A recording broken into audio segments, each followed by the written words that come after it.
ऑर्केस्ट्राच्या नावाखाली सुरू असलेल्या बेकायदेशीर डान्स बार संस्कृतीला अखेर फडणवीस सरकारनं मोठा दणका दिलाय। मुख्यमंत्री देवेंद्र फडणवीस यांच्या नेतृत्वाखालील सरकारनं विधानसभेत मंजूर केलेलं हे सुधारणा विधेयक केवळ एका उद्योगाशी संबंधित नाही, तर समाजाच्या नैतिकतेशी, महिलांच्या सन्मानाशी आणि तरुण पिढीच्या भविष्याशी जोडलेलं आहे।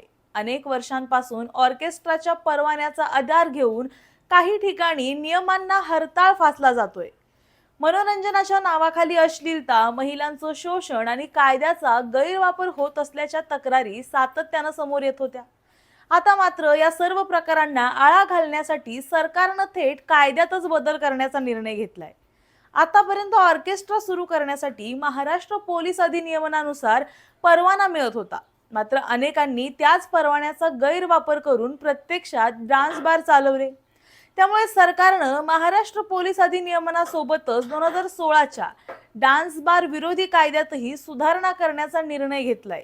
म्हणजेच यापुढे ऑर्केस्ट्राच्या नावाखाली नियम मोडणाऱ्यांवर थेट डान्स बार विरोधी कायद्यानुसार कारवाई करता येणार आहे। या निर्णयाचं महत्त्व इथंच संपत नाही, तर समाजात वाढत्या गुन्हेगारीच्या घटना, महिलांविरोधातले अत्याचार आणि तरुण पिढीवर होणारा चुकीचा प्रभाव पाहता अशा ठिकाणी कायद्याचं कठोर नियंत्रण असणं आवश्यक असल्याचं सरकारचं मत आहे। मनोरंजनाच्या नावाखाली जर बेकायदेशीर आणि अनैतिक प्रकार सुरू होत असतील, तर त्याचा परिणाम केवळ त्या व्यवसायापुरता मर्यादित राहत नाही, तर तो संपूर्ण समाजावर आणि विशेषतः तरुण पिढीच्या मानसिकतेवर होतो। त्यामुळे अशा प्रकारांना वेळीच लगाम लावणं ही सरकारची जबाबदारी असल्याचं या निर्णयातून दिसून येतं। मुख्यमंत्री देवेंद्र फडणवीस सरकारचा दावा आहे की या सुधारणेमुळे महिलांचं शोषण रोखणं, कायद्यातील पळवाटा बंद करणं आणि नियमांचं उल्लंघन करणाऱ्यांवर कठोर कारवाई करणं अधिक सोपं होईल। कायद्यापुढे कुणालाही सूट नाही, हा स्पष्ट संदेश या विधेयकातून दिला गेलाय।